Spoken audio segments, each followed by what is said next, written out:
Alright, so now that you've seen that, I want to dive into how I made that music. So here we go. So as you can see, there's quite a lot going on here. There are violins, violas, cello, bass, horns, and percussions. If you want to get started with this kind of stuff and learn composition, I really strongly recommend you invest in Native Instruments Complete, which has a whole lot of virtual instruments like this. There are violins, basses, and drums, and probably a banjo or something like this. Although if you want your virtual instruments to sound very realistic, you probably want to step up your game, and I'll show you what that game is. It is Spitfire strings. These sound amazing. Spitfire symphonic strings. You can change the playing style, so if you want to really sustain a long sound, you can do it. And in this Doom remake, I'm using a lot of spiccato, so a little bit of this quick action. It's like a cheese grater. You can also fiddle with the dynamics, so how lightly the players are playing or how hard and loud they're playing. There's vibrato, mic positioning, all kinds of stuff. If you're getting symphonic strings, I'll show you something. You can change the violinist's playing style here. Right now we've got that spiccato, so the quick notes. But what if we want to go with the sustain sound? You can choose it here, sustain, long drony notes. You can choose the playing style this way, but I do it a little bit differently. I'll show you. So I'm going to close the plugin and go to the MIDI editor and look at the notes that I've punched in. I've played these notes with a MIDI controller, which is essentially this keyboard I have down here. Let's hear what we've got. Alright, so rather than choosing the spiccato sound from the plugin, all I do is in the MIDI editor, I scroll all the way down here until I see a -2 on the keyboard on the left here, and I'll select this note. Now, this is not just a regular note. This isn't a really sick brown note violin tone that I wanted to come out of nowhere. It's not even in the range of a violin. What this note actually does is it tells the virtual instrument to play a specific style. Before those violin notes come into play, I just dab in a note here, and it tells the violinist to play spiccato.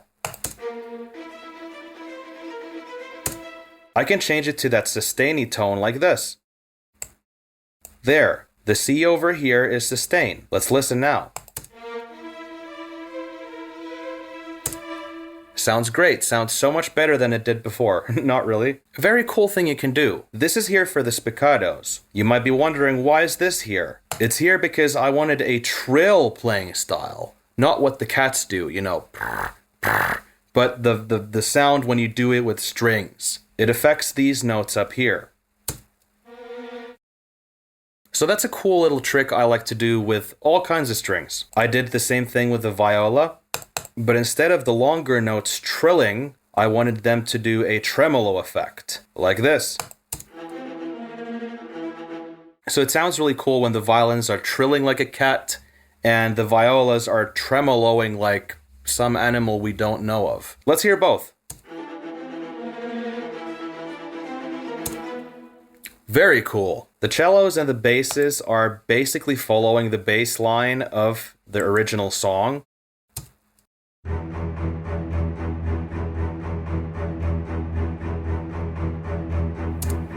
That's some Jaws stuff right there. Just wondering if there's a shark. You know how sharks swim and you can see their fin on the surface of the water? I have one cat with a tail that's always erect. So I wonder if I put the cat in the water, is the tail gonna show up on the surface? Anyway, the horns that I use and love are the 8Dio Century Brass horns. They sound extremely realistic. You have all kinds of strange ways to articulate the horn sounds.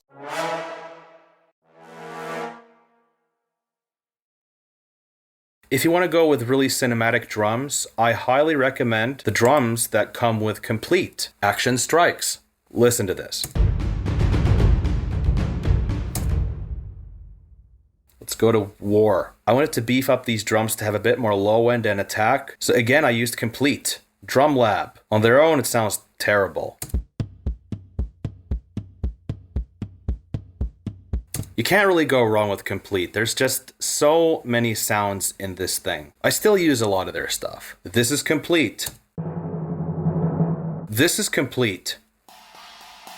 And that's pretty much the session. Lots of these plugins sound really good on their own out of the box, but I think it's really good to touch up the sounds, do a little bit of mixing, play around with EQs, automation especially. If you have a MIDI controller, it's really fun to assign certain functions like vibrato or dynamics into your modulation or pitch wheel. People in the industry tend to play around with those a lot. If you want to do this kind of stuff, it's good to develop your ears. So listen to a lot of this kind of music, learn how to compose, and when you've practiced your composition skills, go and get the killer sounding plugins. If you want to see more content like this, go check out my channel, click on subscribe, click on the bell thing to get notified. More videos are coming out every Saturday, 8 p.m. at Finnish time. Otherwise, see you guys later.